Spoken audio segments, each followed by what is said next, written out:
E aí, pessoal, sejam muito bem-vindos a mais uma análise aqui da The Foundry by Ford College. Bom, na nossa última exploração sobre métricas de eficiência, a gente viu que números de alto nível, tipo transações por segundo e throughput, podem enganar bastante, né? Eles acabam escondendo o verdadeiro caos que pode estar rolando nos bastidores da rede. Hoje, a gente vai dar um passo além. Vamos investigar o motor real por trás dessas métricas operacionais e entender de fato os mecanismos que definem se o roteamento de transações vai brilhar ou falhar miseravelmente sob pressão. O nosso roteiro de hoje está super direto. A gente vai falar sobre o papel do Gulfstream, os 4 pilares da eficiência, fazer uma analogia bem legal com os correios, rastrear algumas transações, checar os sinais de monitoramento e, por fim, se preparar para os benchmarks.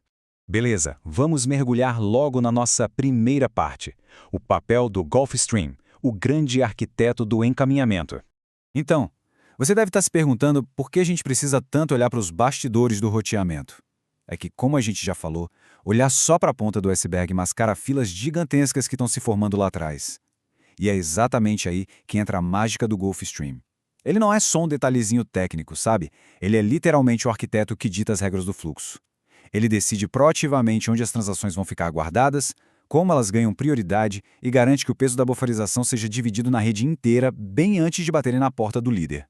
Sem ele, os líderes iam basicamente se afogar num mar de dados desorganizados. Passando agora para os 4 pilares da eficiência. Vamos desconstruir esse monólito.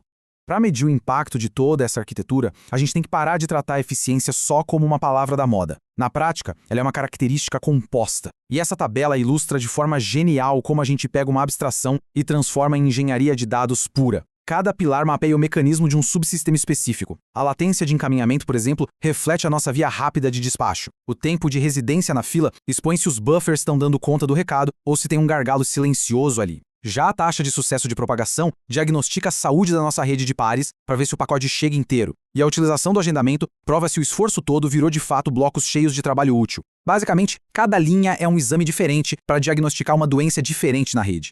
Agora vamos para uma parte mais visual e prática, a metáfora dos correios.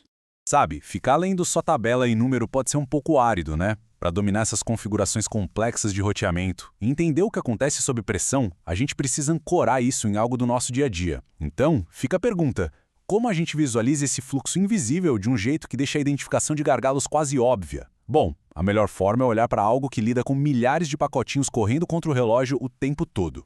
Olha que sacada incrível! Pensa nas transações da rede como simples cartas. Os validadores são as agências regionais espalhadas por aí. Os líderes do slot são os caminhões de entrega que têm hora marcada para sair. E onde o Gulfstream entra nessa história? Ele é a inteligência logística decidindo qual agência segura qual carta e a hora certa de passar para frente. Imagina o caos desastroso de várias agências com sacos e mais sacos de correspondência acumulando nas prateleiras, com despachantes correndo sem rumo. É exatamente essa ineficiência que a gente está caçando. E aqui a gente entra no grande X da questão, os famosos trade-offs. Se a agência pegar cada carta no balcão e jogar imediatamente para o caminhão, no encaminhamento super agressivo, a velocidade daquela carta específica é mínima. Show, né? Mas e se todas as agências fizerem isso ao mesmo tempo?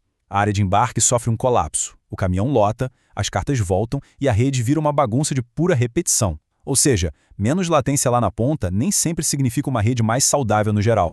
Certo, vamos rastrear uma transação real agora, saindo um pouco da teoria e indo para a prática.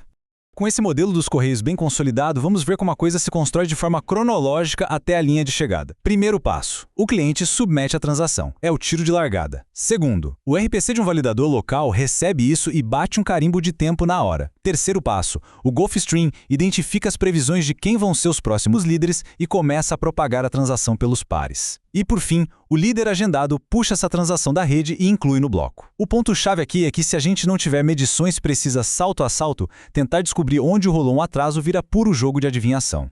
E aí a gente chega nos sinais de monitoramento sistêmico, o teste de estresse real. Porque, vamos falar a verdade, a logística funciona impecavelmente em dias de céu azul. O teste real rola quando a gente joga a estrutura no limite absoluto. Imagina uma enxurrada absurda e repentina de requisições. A taxa de aceitação vai nas alturas e as filas crescem quase instantaneamente. Se o encaminhamento for routimista e rápido demais, a latência de despacho no nó local até fica baixa. Só que a gente só está empurrando o gargalo para frente. Mais adiante na rede, as filas dos validadores downstream não aguentam e estouram. Isso causa um aumento gigante na evacuação de transações, a rede entra em pânico e gera um tsunami de retransmissões que literalmente corrói o throughput da rede inteira. Esse cenário prova sem sombra de dúvida que avaliar dados de forma isolada é um erro gravíssimo de engenharia. Em sistemas distribuídos, os efeitos cruzados são a norma, tá? É indispensável usar carimbos de tempo em cada salto logístico anexados a identificadores únicos. Compreender essas interações malucas em larga escala é uma habilidade rara. Aliás, é exatamente esse tipo de foco e arquitetura complexa que os cursos e materiais da Forge College ajudam a desenvolver em quem quer realmente dominar a Web3. Para fechar o nosso raciocínio de hoje, preparação para os benchmarks, a planta para o futuro. Com esse cenário caótico mapeado e os mecanismos totalmente compreendidos, é hora de planejar a nossa metodologia. As diretrizes aqui são inegociáveis. Para testes futuros, é obrigatório medir múltiplos sinais do sistema em conjunto, para evitar aquelas otimizações falsas. Além disso, usar o nosso modelo prático da logística postal garante que a gente faça previsões razoáveis antes mesmo do teste começar. E o mais importante de tudo, a instrumentação tem que garantir a visibilidade salto a salto, o famoso hop by hop. Sem isso, os atrasos ficam totalmente invisíveis até que o sistema colapse de vez. E tudo isso leva a gente a uma provocação vital, que vai ser o alicerce para os nossos testes reais daqui para frente. Quando a rede atinge a capacidade máxima e o caos se instala, qual deve ser a nossa prioridade incontestável? O tempo imediato de processamento de cada pacote individual ou a estabilidade do sistema inteiro como um organismo coletivo? Pensem muito nisso. Para expandir essa base técnica e continuar evoluindo através de trilhas focadas em Web3, não deixem de acessar forge.college, beleza? Lá você vai explorar conteúdos essenciais para dominar essas estruturas de ponta a ponta. Um grande abraço, pessoal, e até a próxima análise.